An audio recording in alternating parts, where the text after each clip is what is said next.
তারেক সাহেবকে আমি সদা করে দিয়ে আমার শেয়ার করছি। তিনি আমার চেয়ারম্যান দলের, এই দলকে আমি ভালোবাসি। ওনার প্রতি শ্রদ্ধা এবং দায়িত্ব বোধ থেকে আমি আমার যে সকল্প নির্বাচনী নমিনেশন সাবমিট করেছিলাম তা আজকে আমি উদ্যোগ করতে যাচ্ছি। আমি সকালবেলায় উদ্যোগ জন্য বানিয়েছিলাম, এটা বোধ হয় ডিসি সাহেব বেশি। তো ডিসি সাহেব বিকাল 5টা থেকে এসে বসবে। আমরা অলরেডি সাবমিট করে রেখেছি, বিকাল 5টায় আসলে উনি রিসিভ করবে। এবং আমরা চেষ্টা করবো সব ছাত্রকে আপনারা যারা এখানে উপস্থিত আছেন আপনাদের কিন্তু আপনাদের কাছে আমরা পৌঁছে দেব।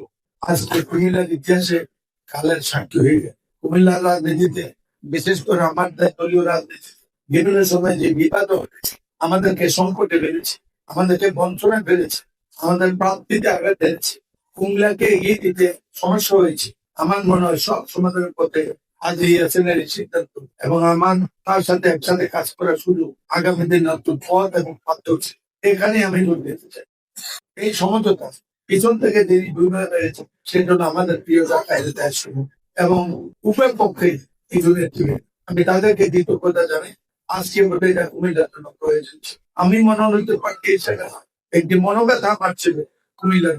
আমরা কুমিল্লাকে দূর এগিয়ে নেওয়া উচিত ছিল, স্বাধীনতার পর আমরা নিতে পারিনি।